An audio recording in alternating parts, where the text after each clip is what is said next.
Astrology में भी diseases या बीमारियों के बारे में डिस्कशन चल रहा है। तो ये बीमारियां जो हैं इस सब्जेक्ट को मेडिकल एस्ट्रोलॉजी कहा जाता है। मेडिकल एस्ट्रोलॉजी में बीमारियों के बारे में डिस्कस होता है और इसमें कुंडली के जो 12 हाउसेज़ हैं, तो हर एक हाउस बॉडी के किसी न किसी पार्ट को रिप्रेजेंट करता है। उससे रिलेटेड आप बीमारियां वो आप बता सकते हैं। उस पर्टिकुलर हाउस को देख के वो हाउस जिस बॉडी पार्ट को रिप्रेजेंट करेगा उससे रिलेटेड बीमारियों के बारे में बताया जा सकता है। तो हमने अभी तक आपको 1 नंबर यानी लग्न से लेके और ये 12 नंबर हाउस तक के जो ये हाउसेज़ हैं, ये बॉडी के किन पार्ट्स को रिप्रेजेंट करते हैं और उनसे रिलेटेड क्या बीमारियां हो सकती हैं, इसके बारे में बताया। अभी जो इसके अलावा कुछ और बीमारियां हैं जो वो उनके बारे में डिस्कशन चल रहा है। तो आज जो फ़िलहाल टॉपिक है वो ल्यूकोडर्मा, उसको कहते हैं ल्यूकोडर्मा या विटिलिगो या श्वेत कुष्ठ उसको कहा जाता है, वाइट लेप्रोसी भी उसको कहते हैं। तो ये ल्यूकोडर्मा या विटिलिगो या श्वेत कुष्ठ या वाइट लेप्रोसी, ये इसके बारे में आज डिस्कस करते हैं। तो इसमें क्या होता है कि एक ये स्किन की डिसीज़ है, एक ये स्किन से रिलेटेड भी डिसीज़ है जिसमें जो स्किन का नॉर्मल कलर है वो वहाँ से हट जाता है और बॉडी में स्किन में आपको जगह जगह वो वाइट पैचेस दिखाई देते हैं, वाइट पैचेस या वाइट स्पॉट्स दिखाई देंगे और वो ये पूरे बॉडी में फैल सकता है या किसी जगह लोकलाइज भी हो सकता है, राइट।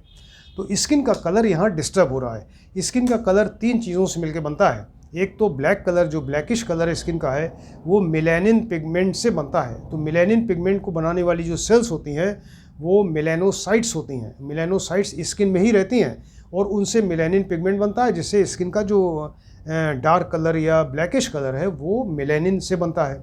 इसके अलावा हल्का रेडिश कलर जो स्किन का है वो ब्लड में हीमोग्लोबिन की वजह से आता है। ब्लड में हीमोग्लोबिन होता है जो रेड कलर का होता है, उसकी वजह से स्किन का हल्का रेडिश कलर उसमें आ जाता है। इसके अलावा लाइट येलो कलर आप देखेंगे स्किन में रहता है, तो वो केराटिन से बनता है। इस तरह के 3 पिगमेंट बनते हैं बॉडी में, जो कि वो एक तो मेलानिन हुआ, दूसरा ये हीमोग्लोबिन जिसकी वजह से रेडिश है, और तीसरा केराटिन पिगमेंट जिससे येलो कलर आता है। ये 3 चीज़ों से मिलकर स्किन का नॉर्मल कलर आता है। अब ये ल्यूकोडर्मा या विटिलिगो या जो वाइट लेप्रोसी श्वेत कुष्ठ है, इसमें क्या होता है कि मेलानिन पिगमेंट बनना ही बंद हो जाता है।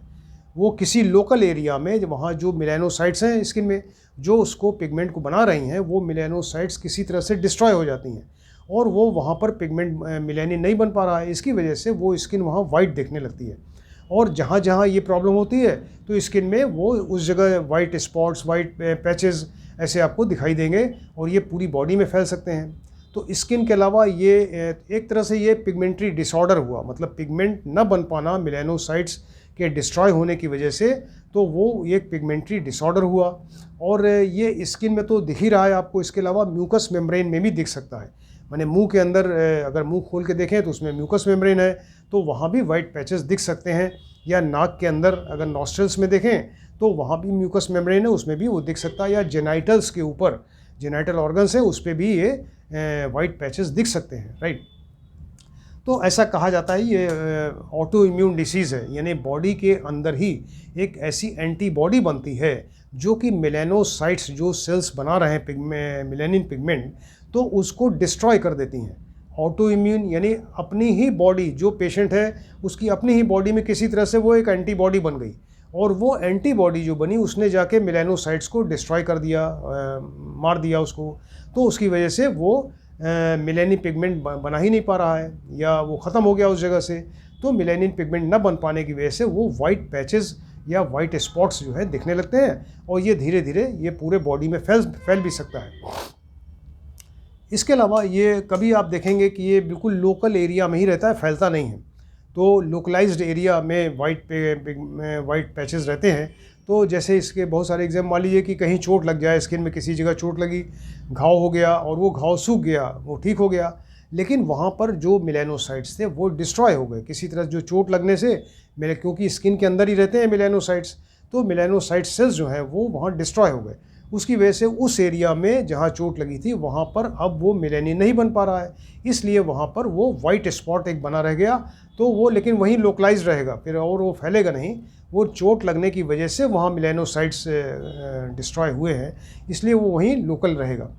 आपने देखा होगा लेडीज़ जो पेटीकोट पहनती हैं, तो पेटीकोट में वो कई बार नाड़ा बहुत कस के बांधती हैं कमर में, और इतने लंबे समय तक अगर क्रॉनिक मतलब बहुत लंबे समय तक अगर वही प्रॉब्लम चल रही है कि बहुत कस के अगर नाड़ा बांधा जा रहा है, तो वो प्रेशर की वजह से जो एक नाड़े की जगह है, एक स्ट्रिप है, तो कमर में वो वहाँ की मेलानोसाइट्स प्रेशर की वजह से वो डिस्ट्रॉय हो जाती हैं। इतना ज़्यादा प्रेशर पड़ रहा है उसके ऊपर कि वहाँ उतने एरिया में वो जो मेलानोसाइट्स हैं डिस्ट्रॉय हो गई।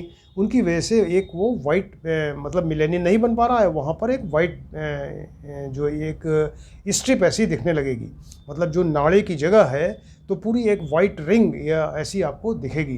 तो इस तरह का ऐसा भी प्रॉब्लम होती है कि लेडीज़ जो बहुत कस के नाड़ा बांधती हैं, तो वो एक पर्टिकुलर एरिया में वो स्ट्रिप ऐसे दिखने लगती है, राइट। इसके अलावा आप देखेंगे जो सस्ती रबर की चप्पल लोग यूज़ करते हैं, रबर या इसकी प्लास्टिक की जो स्लीपर्स आती हैं, चप्पलें यूज़ करते हैं, उसमें केमिकल्स होते हैं। तो किसी किसी की बॉडी में वो उस केमिकल से रिएक्शन होता है, और जो स्लीपर की जो स्ट्रिप है, जो पट्टा है उसका, तो उस उतनी जगह पे वो वाइट पैचेस दिखाई देने लगता है, राइट। वो उतने लोकल एरिया में रहता है, तो वहाँ की मेलानोसाइट्स जो हैं वो मर जाती हैं, डिस्ट्रॉय होती हैं, और वो मेलानिन पिगमेंट नहीं बन पाता।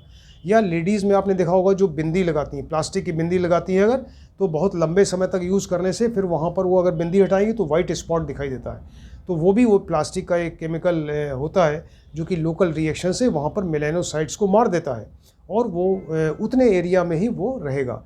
तो इस तरह से लोकल एरिया में भी रहता है। तो ये आपको बताया कि ल्यूकोडर्मा, विटिलिगो या श्वेत कुष्ठ, वाइट लेप्रोसी क्या होता है।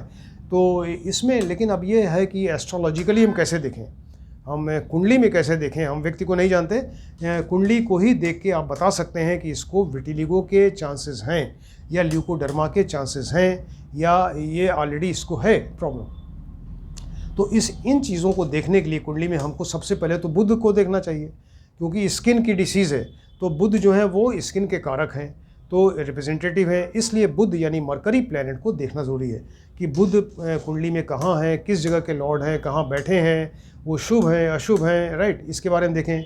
इसके अलावा राहु जो हैं ये भी स्किन डिसीज़ के ही कारक हैं, और सीवियर कोई स्किन डिसीज़ होती है उसके कारक हैं ये, राइट। तो राहु की भी पोजीशन देखना है कि राहु मारक हैं या कहाँ बैठे हैं, और उनकी पोजीशन क्या है, कहाँ कहाँ दृष्टि हो रही है उनकी, राइट। तो ये बुध एंड राहु जो स्किन के कारक हैं, इसकी स्टडी इसमें करिए। इसके अलावा शनि को देखिए। शनि जो है वो रोग कारक यानी रोग को देने वाले हैं शनि। इसके अलावा वो डिसीज़ को क्रॉनिक बनाते हैं, वो लॉन्ग स्टैंडिंग कर देते हैं, वो जल्दी ठीक ही नहीं होगा या इनक्योरेबल बना देते हैं जिसका कोई इलाज ही नहीं है। तो ये काम शनि का है। तो वो या सीवियरिटी उसकी बढ़ा देते हैं रोग की। तो ये आपने देखा, बुध को देखा, राहु को देखा एंड शनि, इनकी स्टडी करनी ज़रूरी है। इसके अलावा शुक्र को देखिए। शुक्र जो है वो ब्यूटी के कारक हैं। स्किन की ब्यूटी जो है वो सुंदरता स्किन की यहाँ डिस्ट्रॉय हो रही है, क्योंकि स्किन की जो नॉर्मल कलर है वो हट के वहाँ वाइट पैचेस दिखाई दे रहे हैं, जो स्किन की ब्यूटी ख़राब हो रही है। तो इसलिए शुक्र की स्टडी यहाँ ज़रूरी है, राइट। शुक्र को देखना ज़रूरी है। इसके अलावा सूर्य को देखिए। सूर्य जो सन जो है वो वहाँ ये इसके लग्न के कारक हैं, और इसके अलावा व्यक्ति की हेल्थ के कारक हैं। तो सूर्य की स्टडी ज़रूरी है। और चंद्रमा और मंगल को भी देखना ज़रूरी है, क्योंकि चंद्रमा एंड मंगल जो है ये ब्लड के कारक हैं, ये ब्लड के कारक हैं, तो इनकी भी स्टडी ज़रूरी है। इसके अलावा सिक्स्थ स्थान देखिए। कुंडली का सिक्स्थ स्थान क्या है? रोग का स्थान है। सिक्स का लॉर्ड यानी जो रोग देने वाला हुआ, इसकी स्टडी ज़रूरी है।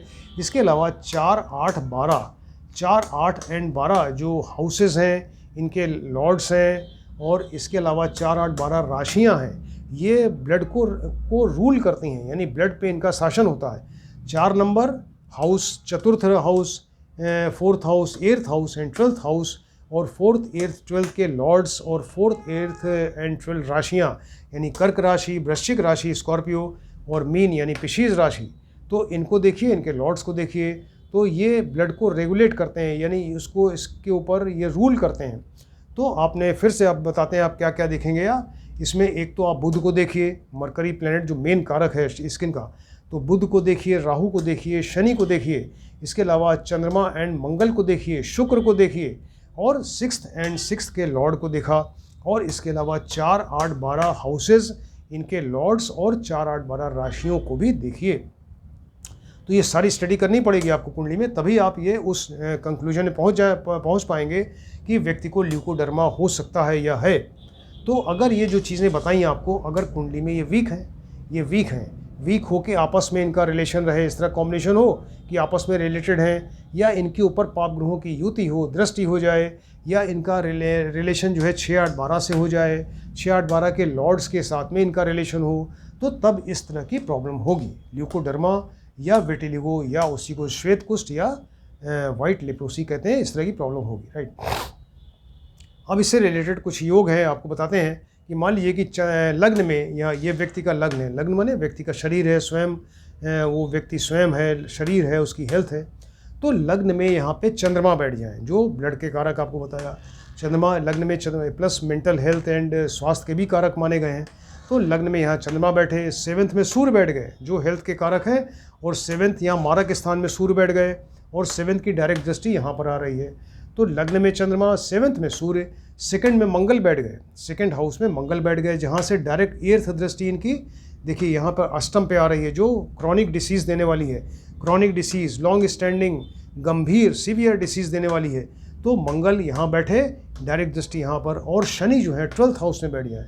तो शनि अगर 12th में बैठेंगे तो ये रोग का जो शरीर की हानि करने वाला स्थान है, शरीर की हेल्थ की हानि करने वाला स्थान है, और प्लस शनि की जो तीसरी दृष्टि है वो डायरेक्ट 2nd हाउस पे आएगी, यानी मंगल के ऊपर आएगी। तो 2nd हाउस मारक स्थान में मंगल बैठे हुए हैं, वहाँ से डायरेक्ट दृष्टि अष्टम पर, और शनि की 3rd दृष्टि यहाँ मंगल पे आ रही है, यानी शनि प्लस मंगल का प्रभाव यहाँ 8th पे आ रहा है, जिससे वो डिसीज़ को क्रॉनिक बना रहा है। और मंगल चंद्रमा यहाँ लग्न में बैठे हैं, एंड 7th मारक स्थान में यहाँ सूर्य बैठे हुए हैं, राइट। लग्न में चंद्रमा, 7th में सूर्य, और इसके अलावा 2nd स्थान में यहाँ पर मंगल, और 12th में अगर शनि बैठे हों तो व्यक्ति को ल्यूकोडर्मा या विटिलिगो के चांसेस हैं, हो सकता है जब ये इन ग्रहों की जो इन्वॉल्व हैं, इन ग्रहों की दशा या अंतर्दशा आएगी तब, राइट। मान लीजिए कि लग्न में चंद्रमा के साथ में पाप ग्रह बैठ जाए, सूर्य, मंगल, शनि, राहु, केतु कोई बैठ जाए, तो लग्न में चंद्रमा के साथ में यहाँ पे पाप ग्रह बैठ गए, तो ऐसे केस में व्यक्ति को ये प्रॉब्लम हो सकती है ल्यूकोडर्मा की, राइट। मान लीजिए कि लग्न में चंद्रमा के साथ में राहु बैठ जाए, चंद्रमा प्लस राहु कॉम्बिनेशन अच्छा नहीं है। राहु आपको बताया कि वो सीवियर स्किन डिसीज़ देने के कारक हैं, और चंद्रमा के साथ में यहाँ बैठ गए तो, और इसके ऊपर पाप ग्रहों की दृष्टि हो जाए, तो ऐसे केस में वो ल्यूकोडर्मा के चांसेस हैं जब इनकी दशा अंतर्दशा आएगी। मान लीजिए लग्न में चंद्रमा के साथ में शुक्र बैठ जाए, जो शुक्र स्किन की ब्यूटी के कारक हैं, तो चंद्रमा के साथ में शुक्र बैठे और उनके ऊपर पाप ग्रहों की दृष्टि हो गई, तब भी ऐसे केस में ये ल्यूकोडर्मा या श्वेत कुष्ठ हो सकता है। मान लीजिए लग्न का लॉर्ड है लग्नेश, जो लग्न का लॉर्ड हुआ लग्नेश, ये चंद्रमा प्लस राहु या केतु के साथ कहीं कुंडली में बैठ जाए, राइट। तो लग्नेश के साथ में, लग्न यानी जो लग्न का लॉर्ड है, तो लग्नेश के साथ में चंद्रमा और प्लस राहु या केतु कुंडली में तीनों कहीं साथ में बैठ जाएं, तब भी ये प्रॉब्लम हो सकती है, राइट। मान लीजिए कि लग्नेश के साथ में मंगल प्लस राहु या केतु कहीं कुंडली में बैठ जाएं, तो लग्नेश के साथ में यहाँ पर मंगल एंड प्लस राहु या केतु, केतु भी मंगल की ही तरह बिहेव करते हैं, कुजवत केतु, यानी मंगल का बिहेवियर केतु की तरह ही है, केतु का बिहेवियर मंगल की ही तरह है, राइट। तो लग्नेश के साथ में मंगल प्लस राहु या केतु अगर बैठ जाएं तो ये भी जो है वो इससे ल्यूकोडर्मा या विटिलिगो हो सकता है। राहु के साथ केतु भी वही स्किन के कारक हैं, जिस तरह राहु क्रॉनिक या सीवियर स्किन डिसीज़ के कारक हैं, उसी तरह केतु भी उसी के ही कारक हैं, राइट। मान लीजिए कि यहाँ पर ये लग्न में लग्नेश के साथ में यहाँ मंगल मिल के यहाँ पे 8th स्थान में बैठ जाए, राइट। लग्नेश लग्न का लॉर्ड है प्लस मंगल, लग्नेश के साथ में मंगल यहाँ पे 8th में बैठ गए, तो लग्नेश या 8th में बैठे, हेल्थ ख़राब किया उन्होंने, मतलब कोई ना कोई डिसीज़ की जगह बैठ गए, सीवियर डिसीज़ या क्रॉनिक डिसीज़ की जगह पे, और इसके साथ में मंगल अगर यहाँ बैठ गए 8th हाउस में, तो व्यक्ति को ये ल्यूकोडर्मा के चांसेस हैं, राइट। मान लीजिए कि लग्न के लॉर्ड के साथ में मंगल प्लस बुध प्लस राहु तीनों मिल के बैठ जाए, उस पर शनि की दृष्टि भी हो जाए, तब ऐसे केस में ये पक्का ल्यूकोडर्मा ही होगा, राइट। लग्न का जो लॉर्ड है लग्नेश यानी व्यक्ति स्वयं plus Mangal and plus Budh and plus Rahu, Mangal plus Budh and Rahu दोनों स्किन के हो गए कारक, तो लग्न के साथ में लग्नेश के साथ में मंगल प्लस बुध प्लस राहु तीनों साथ में बैठे कुंडली में कहीं पे, उसके ऊपर शनि की दृष्टि हो जाए, जो शनि रोग देने वाला है, तो व्यक्ति को ये चांसेस हैं कि ल्यूकोडर्मा होगा। राइट। लग्नेश के साथ में राहु कुंडली में कहीं भी बैठ जाए तब भी ये प्रॉब्लम होगी। लग्नेश के साथ में राहु जो सीवियर स्किन डिसीज़ देने के कारक हैं, तो लग्नेश प्लस राहु कुंडली में कहीं बैठे हों तब ये प्रॉब्लम हो सकती है। लग्नेश के साथ में बुध प्लस राहु कहीं बैठे हों, लग्नेश plus Budh plus Rahu, Budh and Rahu दोनों स्किन के कारक, लग्नेश व्यक्ति स्वयं, तो लग्नेश प्लस बुध प्लस राहु कुंडली में कहीं साथ में हो, उनके ऊपर शनि की दृष्टि हो जाए, तो शनि ये रोग का कारक बना और वो बुध एंड राहु स्किन वाले स्किन के डिसीज़ दे रहे हैं। राइट। किसको दे रहे हैं? लग्नेश को, यानी व्यक्ति को दे रहे हैं। तो लग्नेश प्लस बुध प्लस राहु कुंडली में कहीं हो, उनके ऊपर शनि की दृष्टि हो जाए। राइट। लग्नेश प्लस चंद्रमा प्लस मंगल हो, उनके ऊपर राहु की दृष्टि हो जाए, तब भी ये प्रॉब्लम होगी। राइट। ऐसे तमाम योग हैं। मान लीजिए कि और हैं योग हैं, चंद्रमा प्लस मंगल प्लस राहु, चंद्रमा प्लस मंगल प्लस राहु कुंडली में कहीं साथ में बैठे हों, या चंद्रमा प्लस शुक्र प्लस पापग्रह सूर्य मंगल शनि राहु के, तो ये सब पापग्रह हैं। तो चंद्रमा प्लस शुक्र प्लस पापग्रह साथ में हो और वो ये जलचर राशि में हो। जलचर राशि आपको बताया था पहले कि जलचर राशियां जो हैं वो 4 नंबर, 8 नंबर, 12 नंबर और 10 का उत्तरार्ध है। तो 4 नंबर मतलब कर्क राशि, 8 नंबर मतलब वृश्चिक या स्कॉर्पियो, 12 नंबर मीन या पिशीज राशि, एंड 10th राशि मतलब मकर कैप्रिकॉर्न का उत्तरार्ध, यानी लेटर हाफ से बाद वाला पार्ट उत्तरार्ध।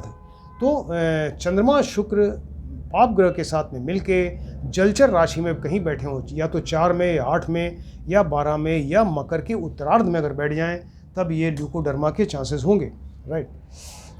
मेष या वृष राशि हो, मेष राशि मतलब मंगल की राशि, वृष मतलब शुक्र की राशि, तो मेष या वृष का मतलब टॉरस, तो मेष या वृष या टॉरस राशि में चंद्रमा प्लस मंगल प्लस शनि बैठ जाए। मंगल एंड शनि का कॉम्बिनेशन अच्छा नहीं है, इनके साथ में ये रोग देने वाले हैं। तो मेष या वृष राशि में चंद्रमा प्लस मंगल प्लस शनि अगर साथ में बैठ जाए, तो व्यक्ति को ल्यूकोडर्मा या विटिलिगो के चांसेस होंगे।